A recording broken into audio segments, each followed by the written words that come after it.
துலாம் ராசிக்குண்டான ஆவணி மாத பலன் தானுங்க இந்த பதிவில் நம்ம பார்க்க போகிறோம்.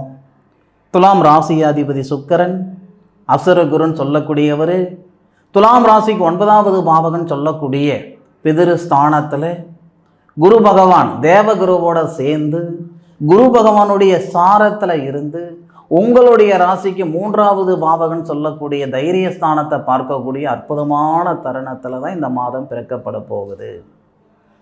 தைரிய ஸ்தானாதிபதி நமக்கு குரு பகவான். குரு பகவானோட சுக்கிர பகவான் இணையிறது சிறப்பு. ஒரே சாரத்தில் 2 கிரகங்களும் ஸ்ரீராமர் அவதரிச்ச நட்சத்திரத்தில் இருந்து குரு பகவான் உங்களுடைய ராசியை பார்க்கக்கூடிய தருணம். உங்களுடைய ராசியாதிபதி ராசிக்கு 3வது பாவகன் சொல்லக்கூடிய தைரியஸ்தானத்தை பார்க்கக்கூடிய தருணம். 1ஆம் தேதியிலிருந்து 5ஆம் தேதி வரை, ஆவணி மாதம் 1ஆம் தேதி முதல் 5ஆம் தேதி வரை உங்களுடைய முன்னேற்றத்துக்கு முட்டுக்கட்டையாக இருக்கக்கூடிய தடைகள் நீங்கக்கூடிய தருணமாக இந்த பிரபஞ்சம் ஏற்படுத்தும். ஒரு செயல் செய்யும் பொழுது செய்யலாமா வேண்டாமான்னு 2 மனசு இருக்கு பாருங்க. அந்த எண்ணத்தை இந்த நேரத்தில் சரிப்படுத்தி விடும். செஞ்சு விடலாம், சாதிச்சு விடலாம் அப்படின்ற அந்த கான்ஃபிடென்ட், அந்த தன்னம்பிக்கையை உருவாக்கி கொடுக்கக்கூடிய ஒரு சூழலை தான் ஆவணி மாதம் 1ஆம் தேதியிலிருந்து 5ஆம் தேதி வரை இந்த பிரபஞ்சம் துளாராசி நண்பர்களுக்கு ஏற்படுத்தும். படித்த படிப்புக்குண்டான உத்தியோகம், வாழ்க்கைக்கேற்ற வளர்ச்சி. துளாராசியில் பிறந்தவங்களுக்கு மட்டுமே லாபஸ்தானாதிபதியாக சூரிய பகவான் வருவார். வேறு யாருக்குமே அந்த மாதிரி பிரார்த்தம் இல்லை, பார்த்துக்கிடுங்க. அப்போ துளாராசிக்கு லாபஸ்தானாதிபதினு சொல்லக்கூடிய சூரிய பகவான் ஆவணி மாதம் முழுவதும் ஆட்சி நிலையில் இருப்பார். அப்படி இருக்கிற தருணத்தில் லாபஸ்தானாதிபதினு சொல்லக்கூடிய சூரிய பகவான் சுக்கிர பகவானுடைய சாரத்துக்கு வரும் பொழுது ஆவணி மாதம் 13ஆம் தேதியிலிருந்து ஆவணி மாதம் 26ஆம் தேதிக்குள்ளார, ஆவணி மாதம் 13லிருந்து ஆவணி மாதம் 26 தேதி வரை பார்வதி அம்மன் அவதரிச்ச நட்சத்திரம் சொல்லக்கூடிய பூரம் நட்சத்திரத்தில் சூரிய பகவான் வருவார். சுக்கிர பகவானுடைய சாரத்தில் லாபஸ்தானாதிபதினு சொல்லக்கூடிய சூரிய பகவான் வருவார். இந்த தருணத்தில் பொருளாதார ரீதியாக இருக்கிற சங்கடங்கள் சரியாகும். வாங்கின பணம் கட்ட முடியலையே என்ற சங்கடம் ஒரு புறம் இருந்தாலும், கொடுத்த பணம் வாங்க முடியல என்ற சங்கடங்கள் ஒரு சில துளாராசியில் பிறந்தவங்களுக்கு இருக்க தானே செய்யுது. துளாராசியில் பிறந்தவங்க ஆணாக இருந்தாலும் சரி, பெண்ணாக இருந்தாலும் சரி, ஆவணி மாதம் 13 தேதிக்கு மேற்கொண்டு ஆவணி மாதம் 26 தேதிக்குள்ளார மதுரை மீனாட்சி அம்மன் திருத்தலத்துக்கு போயிட்டு வர்றது அவ்வளோ பிரமாதமாக இருக்கும், அவ்வளோ பெரிய பிரார்த்தமாக இருக்கும். பயன்படுத்தி பாருங்கள். பொருளாதார ரீதியாக சங்கடங்கள் இருக்குது, கழுத்து பிடிக்கிற அளவுக்கு பிரச்சனைகள் இருக்குது, இருக்கலாமா இருக்க வேணாமான்ற மனநிலையில் நான் இருந்துக்கிட்டு இருக்கிறேன்னு நினைக்கக்கூடிய துளாராசியில் பிறந்தவங்க ஆவணி 13 தேதிக்கு மேற்கொண்டு 26 தேதிக்குள்ளார சூரிய பகவான் பூரம் நட்சத்திரத்தில் சஞ்சாரிக்கக்கூடிய காலகட்டத்தில் மதுரை மீனாட்சி அம்மனை வழிபடுங்க. பிரமாதமான ஒரு சூழல் ஏற்படுத்தி கொடுக்கும்.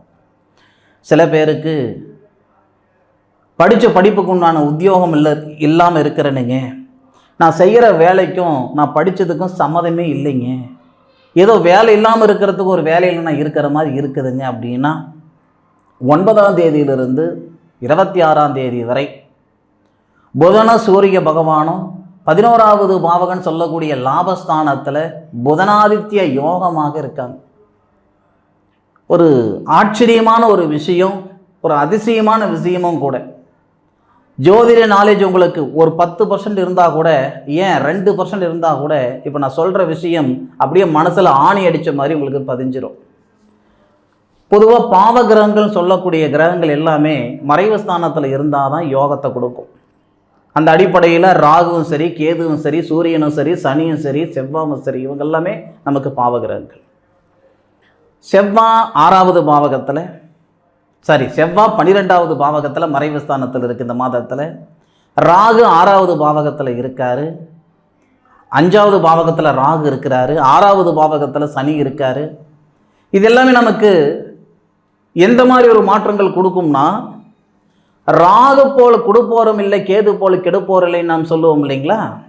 அந்த ராகு உங்களுடைய ராசிக்கு 5வது பாவகத்தில் குரு பகவானுடைய சாரத்தில் புத்திரஸ்தானத்தில் புத்திர காரகனுடைய சாரத்தில் இருந்து புத்திர ஸ்தானாதிபதினு சொல்லக்கூடிய புத்திர காரகன் சொல்லக்கூடிய அந்த குரு பகவானுடைய பார்வை ஏற்படும்.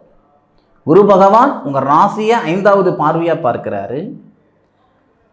உங்கள் ராசிக்கு 5வது பாவகத்தையும் பார்க்கிறாரு. அப்போ ராகுடைய பார்வை தொழில் ஸ்தானம், அதாவது லாபஸ்தானம்னு சொல்லக்கூடிய உங்கள் ராசிக்கு 11வது பாவகத்தில் ஏற்படும். இதனால் என்ன சொல்ல வரேன்னா, நீங்கள் படித்த படிப்புக்கு உண்டான உத்தியோகம் வர்றதுக்கான காரணம் சொல்ல பாருங்க. அந்த சூரியனும் புதனும் சேர்ந்து இருப்பார். அப்போ ராகுடைய பார்வை ராகு குருவுடைய சாரத்திலிருந்து பார்ப்பார். இதனால் வெளியூர் வெளிநாடு போன்ற வேலை வாய்ப்புகள் உருவாகும். இல்லை இருக்கிற வேலையில் பதவி உயர்வு ஏற்படும். கிணத்துல போட்ட கல் மாதிரி ஒரே இடத்துல இருந்துக்கிட்டு இருக்கிறேனுங்க, மாற்றங்களே இல்லாமல் இருக்கிறேனுங்க, உழைப்பு இருக்குது, உயர்வு இல்லை, திறமை இருக்குது, திறமை வெளிப்படுத்துறதுக்கான ஒரு சந்தர்ப்பம் அமையலை அப்படின்னா ஆவணி மாதம் 9ஆம் தேதியிலிருந்து ஆவணி மாதம் 26ஆம் தேதிக்குள்ளார் எழுதி வச்சுக்கோங்க, இது நடக்கும். ஜோதிடம் அப்படின்றது கணிதம், வாக்கு கிடையாது. சில பேர் அப்படி தான் சொல்லிட்டு இருக்கிறாங்க, வாக்கு கிடையாது, ஒன்று இது கணிதம். இந்த பாவகத்தில் இந்த கிரகம் இந்த சாரத்தில் இத்தனை டிகிரியில் இத்தனை பாதத்தில் இருக்குது, அதனால் இந்த மாதிரியான பலன் வரும். இது கணிதம், வாக்கு கிடையாது. பிரசனம் இல்லை, பிரசனம்ன்றது வாக்கு. இந்த கணித பிரகாரம் ஆவணி 9ஆம் தேதியிலிருந்து ஆவணி மாதம் 26ஆம் தேதிக்குள்ளார உங்களுடைய உழைப்புக்கு தகுந்த உயர்வு அல்லது வாழ்க்கைக்கு ஏற்ற வளர்ச்சி அல்லது படித்த படிப்புக்கு உண்டான உத்தியோகம் வரும். அனுபவித்து சொல்லுங்கள். இதில் இது நீங்கள் சந்தோஷப்படணுன்றதுக்காக நான் சொல்லலை, உங்களை இம்ப்ரெஸ் பண்ணுறதுக்காகவோ இல்லை உங்களுக்கு ஐஸ் வைக்கிறதுக்காகவோ நான் சொல்லலை. அப்படி கூட நீங்கள் நினச்சிக்கிடுங்க. ஆவணி 9லிருந்து 26 தேதிக்குள்ளார நீங்கள் உழைப்புன்ற விதையை விதைச்சிட்டு வளர்ச்சின்ற விருட்சம் வந்ததா வரலையான்றது நீங்கள் செய்து பார்த்துட்டு சொல்லுங்கள். இது கண்டிப்பாக நடக்கும், அதில் மாற்று கருத்து இல்லை. அதுபோக பூர்வீக தொழில் செய்துக்கிட்டு இருப்பாங்க சில பேர். பூர்வீக தொழில்னா தாத்தா செய்த தொழில் அப்பா செய்துட்டு இருந்தார், அப்பா செய்த தொழில் நானும் செய்துக்கிட்டு இருக்கிறேனுங்க. அது வியாபாரமாக இருக்கட்டும் இல்லை உணவகமாக இருக்கட்டும், நிறைய பேர் இருக்காங்க. இப்போ நான் என்னையே எடுத்துக்கிட்டிங்கன்னா நான் 6 தலைமுறையாக அந்த ஜோதிடம் எங்கள் முன்னோர்கள் செய்துட்டு இருந்தாங்க. 6வது தலைமுறையாக நான் வந்திருக்கிறேனுங்க, என்னோட சேர்த்து 6 தலைமுறை. அந்த மாதிரி பூர்வீக தொழில் செய்துக்கிட்டு இருக்கிற நண்பர்களுக்கு இது பிரமாதமாக இருக்கும். ஏற்கனவே தாத்தா செஞ்ச தொழில் அப்பா செஞ்ச தொழில் ஏன் நீங்கள் செஞ்ச தொழிலே கூட ஒரு 2 வருஷமாக சங்கடமாக இருக்குது, அதுதான் உங்களுக்கு அடையாளமாக இருந்திருக்கும். இந்த 2 வருஷமாக பலவிதமான போராட்டமாக இருக்குது, இருக்கிற வேலையை விட்டுப்படலாமான்ற எண்ணத்தில் நீங்கள் இருந்தீங்கன்னா இந்த ஒரு தருணத்தை சரியான முறையில் பயன்படுத்தி பாருங்கள். இந்த ஒரு மாதம் வெயிட் பண்ணுங்க. ஆவணி 9ஆம் தேதியிலிருந்து ஆவணி 26ஆம் தேதி வரை உங்களுக்கு வளர்ச்சி வரலன்னா அதன் பிறகு நீங்கள் தூக்கி போட்டுட்டு வேறு செய்யுங்க. என்னை பொறுத்த வரைக்கும் தெரிஞ்ச தொழிலை விடுறதும் தப்பு, தெரியாத ஒரு தொழிலை தொடர்றதும் தப்பு. அதனால் பழக்கப்பட்ட குதிரையிலேயே நம்மளால் பயணிக்க முடியலைன்னா பழக்கப்படாத குதிரையில் பயணிக்கிறது சாத்தியம் இல்லை, கீழே விழுந்து மூஞ்சி முகர உடஞ்சி போயிடும். அதனால் இந்த மாதத்தில் உங்களுடைய தொழிலை இம்ப்ரூவ்மெண்ட் பண்ணுறதுக்கு முயற்சி பண்ணுங்க. இடமாற்றங்கள் ஆகணும்னு நினைக்கிற நண்பர்கள் கமிட்மெண்ட்டுக்காக இருக்கிற வேலையை விட்டுவிட்டோம்னா சங்கடமாகி போயிடுமே, மறுபடியும் ஒரு சூழல் வந்துடாதோ அப்படின்ற மாதிரி பயம் இருக்குதுன்னா அதை தூக்கி ஓர வைங்க. ஒரு நிறுவனத்தில் நம்ம வேலை செய்துக்கிட்டு இருக்கிறோம்னா அந்த நிறுவனத்துக்காரனுக்கு தான் நாம் வேணுமே தவிர நமக்கு அவனை விட்டால் 1000 பேர். நல்லா புரிஞ்சுக்கிடுங்க. அது ஐடி நிறுவனத்திலிருந்து தனியார் நிறுவனம், எந்த நிறுவனத்தில் வேலை செய்தாலும் சரி, இது உங்களுக்கு பொருந்தும். அவங்களுக்கு நாம் தேவை, நமக்கு அந்த மாதிரி பல நிறுவனம் இல்லையா? இந்த நேரம் உங்களுக்கு சிறப்பான நேரம், பிரமாதமான நேரம். அதனால் ஆவணி 9லிருந்து 26 தேதிக்குள்ளார உங்களுடைய வாழ்வாதாரத்தில் மாற்றங்களை செஞ்சுக்கணுன்ற எண்ணம் இருந்தால் இந்த நேரத்தை பயன்படுத்திக்கோங்க. நீங்கள் பயன்படுத்தி பார்த்து ஐயா இருந்த வேலையை நான் பறி கொடுத்துட்டேன் உங்கள் பேச்சு கேட்டு அப்படின்ற மாதிரி இருந்தால் 4 திட்டு இல்லை 40 திட்டு கூட திட்டுங்க. எப்போவுமே எந்த ஒரு விஷயமும் விதி இல்லாமல் நடக்காதுன்னு நினைக்கிறவன் நான். ஒரு 10 நிமிஷத்துக்கு முன்னாடி இந்த வீடியோவில் இந்த நான் வார்த்தை பேசுவேன் அப்படின்னு உங்களுக்கு தெரியாது, இந்த வீடியோ பார்ப்பீங்கன்னு உங்களுக்கும் தெரியாது. இதுதான் விதின்றது. இந்த நேரத்தில் இந்த செயல் நம்ம காதில் கேட்போம், அது செயல்படுத்தணும்னு விதி இருந்தால் செயல்படுத்தி தான் தீரும். வாழ்க்கையிலையும் சரி வாழ்வாதாரத்திலையும் சரி துலா ராசியில் பிறந்தவங்களுக்கு ஆவணி 9 to 26 தேதிக்குள்ளார மிகப்பெரிய மாற்றம் வரும். பார்த்துக்கோ. இன்றைக்கி இருக்கக்கூடிய கார்ப்பரேட் நிறுவனங்களிலிருந்து வளர்ந்தவங்க, பணம் படைத்தவங்க, சாதித்தவங்க எல்லாருமே ஒரு நேரத்தில் 1லேருந்து தான் மேலே வந்திருந்திருப்பாங்க. எடுத்த உடனே 100வது இடத்துக்கு வந்துட்டேன், 50வது இடத்துக்கு வந்துட்டேன், வாய்ப்பு இல்லை. அதாவது பட்டம் பார்த்து பயிர் செய்யணும்னு சொல்லுவாங்க. இந்த நேரம் உங்களுக்கு சுபிட்சமான நேரம், பயன்படுத்திக்கோங்க. இது உங்களுடைய வாழ்வாதாரத்துக்கு. வாழ்க்கையில் சில பேருக்கு கருத்து வேறுபாடு இருக்கும், மன கஷ்டம் இருக்கும், மன அழுத்தம் இருக்கும். இந்த மாதிரி இருக்கிற நண்பர்கள் ஆவணி 1 ஆவணி 13 தேதிக்குள்ளார இந்த கேது பகவான் சொல்லக்கூடிய அந்த சுக்கிர பகவான் அவதரித்த நட்சத்திரத்தில் திருமணகாரகன் சொல்லக்கூடிய சுக்கிர பகவான், துலா ராசியாதிபதினு சொல்லக்கூடிய சுக்கிர பகவான் அவதரித்த நட்சத்திரத்தில் சூரிய பகவான் வரும் பொழுது உங்களுடைய வாழ்க்கைக்குள்ளே இருக்கக்கூடிய சங்கடங்களை சரிப்படுத்திக்கிடலாம். கணவன் மனைவிக்குள்ளே இருக்கிற கருத்து வேறுபாடாக இருக்கட்டும், காதலர்களுக்குள்ளே இருக்கக்கூடிய கருத்து வேறுபாடுகளாக இருக்கட்டும், மனஸ்தாபம், மன அழுத்தம், இது எல்லாமே 1 தேதியிலிருந்து 13 தேதிக்குள்ளார சரியாகிறதுக்கான வாய்ப்புகளை கொடுக்கும். அதுபோக துலா ராசிக்கு துலா ராசியாதிபதினு சொல்லக்கூடிய சுக்கிர பகவான் கொடுக்காத யோகத்தை சனி பகவான் தருவாருன்னு சொல்லுவாங்க. அப்பேற்பட்ட சனி பகவான் உத்திரட்டாதி நட்சத்திரம் தன்னுடைய சுயசார 2வது பாதத்தில் 336 டிகிரியில் இருக்கிறவர் வக்ரகதியிலே உங்களுடைய ராசிக்கு 12வது பாவகத்தில் இருக்கக்கூடிய தனஸ்தானாதிபதியை பார்க்கிறார். தனஸ்தானாதிபதினு சொல்லக்கூடிய செவ்வாய் 12வது பாவகத்தில் மறைந்திருந்தாலும் 2 பேருமே பாவகிரகங்கள் சொல்லக்கூடிய சனியும் மறைகிறாரு, செவ்வாவும் மறையுது. அப்போ இதனால் நமக்கு என்ன சார் நமக்கு ஆதாயம் அப்படின்னா நிச்சயமாக உண்டு.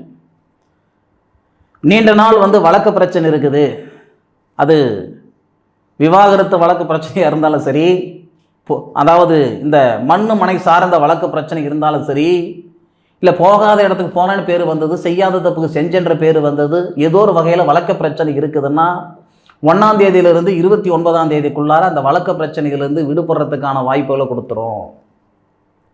பூர்வீகத்திலிருந்து வெளியேற முடியல, பாகப்பிரிவினை செஞ்சுக்கிட முடியல, 1ஆம் தேதியிலிருந்து 29ஆம் தேதிக்குள்ளார பாகப்பிரிவினை செஞ்சுக்கிடலாம். புத்திரபாகியத்தில் எனக்கு சங்கடங்கள் இருக்குது, அதுக்கு நான் முதலியே சொல்லிவிட்டேனுங்க. 5வது பாவகத்தில் ராகு புத்திரகாரகன் சொல்லக்கூடிய குருவுடைய சாரத்தில் குருவுடைய பார்வையில் இருக்காரு. புத்திரஸ்தானாதிபதினு சொல்லக்கூடிய சனி பகவான் புத்திரகாரகனுடைய வீட்டில் இருக்கிறாரு. இதெல்லாம் நமக்கு சாதகமாக இருக்குது. ஆவணி மாதம் அப்படின்றது புத்திரபாகியத்தில் இருக்கிற சங்கடங்கள் சரியாகிறதுக்கு உண்டான தருணத்தை இந்த பிரபஞ்சம் கொடுத்துரும். எது எப்படி இருந்தாலும் விடிய விடிய நம்ம சொன்னாலும் சாதகமாக இருக்குது அப்படின்றது தான் உண்மையான ஒரு வார்த்தை. துலா ராசியில் பிறந்தவங்களுக்கு வரக்கூடிய ஆவணி மாதம் ஆனந்தமான மாதம், அதில் எந்த விதமான மாற்று கருத்தும் கிடையாது. அனுபவித்து சொல்லுங்க. உங்களை சந்தோஷப்படுத்தணுன்றதுக்காக இந்த வார்த்தை நான் சொல்லலை. சங்கடங்கள் நீங்கள் சரிப்படுத்திக்கிடுவீங்க அப்படின்றதுக்காக தான் இந்த நேரத்தில் இந்த பதிவை நான் கொடுக்குறேன். இது ஒரு புறம் இருந்தாலும் எல்லாருக்குமே தன்னுடைய வாழ்க்கையில் நடக்கக்கூடிய பலன்களை முன்கூட்டி தெரிஞ்சுக்கிட்டால் பரவாயில்லையாக இருக்கும். பழக்கப்பட்ட பாதையில் பயணிக்கிறதுக்கும் பழக்கப்படாத பாதையில் பயணிக்கிறதுக்கும் வித்தியாசம் இருக்குது. பழக்கப்பட்ட பாதையாக இருந்தால் மேடு பள்ளம் நமக்கு தெரியும், சூதானமாக போவோம். பழக்கப்படாத பாதையாக இருந்தால் மேடு பள்ளம் தெரியாது, யோசனை பண்ணி போவோம். அப்போது நம்மளுடைய எதிர்காலம்தான் பழக்கப்படாத பாதை, வாழ்ந்த காலம் பழக்கப்பட்ட பாதை. எதிர்காலத்தில் இருக்கக்கூடிய பலன்களை தசாபுத்தி பலனோட இந்த சாதக புத்தகத்தில் எழுதி கொடுக்குறேன். இது ப்ரொமோட் பண்ணுறதுக்காக இந்த விஷயம் இல்லை, விளம்பரப்படுத்துறதுக்காக இது கிடையாது. இதில் தான் நான் பொழைச்சிக்கிடணும், இது எழுதி கொடுத்து இதில் காசு சம்பாதிச்சு நான் பொழைச்சிக்கிடணுன்ற ஒரு இடத்துல நான் இல்லை. கடவுள் புண்ணியத்தில் ஒரு 4 சோசியம் ஒரு நாளைக்கு சொல்லிக்கிட்டு இருக்கிறேனுங்க. என்னுடைய வாழ்க்கைக்கு என்னுடைய வாழ்வாதாரத்துக்கு போதுமானதாக இருக்குது. இது நான் வாழ்ந்த வாழ்க்கைக்கு ஒரு அர்த்தம் வேணும் அப்படின்றதுனால இந்த புத்தகம் ஒருத்தருடைய சாதக நோட்டு. ஒரு டைம் நீங்கள் செய்துக்கிற விஷயம் உங்கள் வாழ்நாள் முழுவதும் நீங்கள் பொக்கிஷமாக வச்சுக்கிட்டு எந்த தசையில் எந்த புத்தியில் என்ன பலன் வரும்ன்றது பிரமாதமாக நீங்கள் வாசித்து பார்த்துக்கலாம். குரு திசை நடந்தால் நல்லா இருக்கும், சனி திசை நடந்தால் சரியில்லை, இதெல்லாம் மூட நம்பிக்கை. சனி நம்ம ஜாதகத்தில் சாதகமாக இருக்கிறாரா பாதகமாக இருக்கிறாரா நமக்கு தெரியாது. சனி திசை சரியில்லை அப்படி இல்லை. இந்த ஜாதகத்தில் எப்படி நான் எழுதுறேன்னா, உங்களுடைய ஜாதகத்தில் லக்னத்திலிருந்து எத்தனாவது கட்டத்தில் சனி இருக்கிறாரு? ஃபஸ்ட்டு அவர் சரத்தில் இருக்கிறாரா, திறத்தில் இருக்கிறாரா, உபயத்தில் இருக்கிறாரா, இல்லை சாதகமாக இருக்கிறாரா, பாதகமாக இருக்கிறாரா, யாருடைய நட்சத்திரத்தில் இருக்கிறார்? அப்போது அந்த சனி எந்த இடத்துல இருக்கிறாரோ அதுக்கான பலன் எழுதுவேன். சனி தசையில் சூரிய புத்தி வரும்போது ரொம்ப கெடு பலன் சொல்லுவாங்க. சனி எப்படி இருக்காரு, சூரியன் எப்படி இருக்கிறாரு, சனிக்கும் சூரியனுக்கும் எத்தனை டிகிரி வித்தியாசம் இருக்குது, என்ன ரோல் அவங்க இருக்கிறாங்க, அதை வச்சு தான் அந்த ஜாதகம் எழுதி கொடுப்பேன். எடுத்தோமா கவுத்தோமா, கண்ணால் பார்ப்பதும் போய் காதால் கேட்பதும் போய் கீழே விசாரிப்பதே மெய்யன்ற மாதிரி ஒரு ஜாதகத்தை ஆராய்ஞ்சு தான் பலன் எழுதணுமே தவிர மொட்டையாக நம்ம சொல்லிட முடியாது. இது ஆராய்ஞ்சு எழுதி கொடுக்கக்கூடிய ஒரு புத்தகம், பொக்கிஷம். ஒவ்வொருத்தருக்கும் நீங்கள் எழுதிக்க வேண்டிய ஒரு பொக்கிஷம் இது. இது தேவைப்படுறவங்க பயன்படுத்திக்கோங்க. இதெல்லாம் நம்ம முன்னோர்கள் செய்து கொடுத்தது தானுங்க. ஆனால் இன்றைக்கி எல்லாமே வியாபார நோக்கமாகி போச்சு. யாருக்கு அந்த அளவுக்கு பொறுமையும் இல்லை, நேரமும் இல்லை. சரிங்களா? இது மீண்டும் புதுப்பிச்சு கொடுக்கணுன்றதுனால இது ஒரு விஷயம் நான் செய்துட்ருக்கிறேன். தேவைப்படுறவங்க பயன்படுத்திக்கோங்க. துளாராசியில் பிறந்தவங்களுக்கு இந்த பதிவு பயனுள்ள பதிவாக இருக்கணும் மனசார நம்புகிறேன். மீண்டும் அடுத்த ஒரு அற்புதமான தருணத்தில் உங்கள் அனைவரையும் சந்திக்கும் வரை உங்களிடமிருந்து விடைபெறுவது உங்கள் வீட்டு ஜோதிட நண்பனான மா காளிதாஸ் மணிகண்டன். திருச்சிற்றம்பலம். வாழ்க வையகம், வாழ்க வளமுடன்.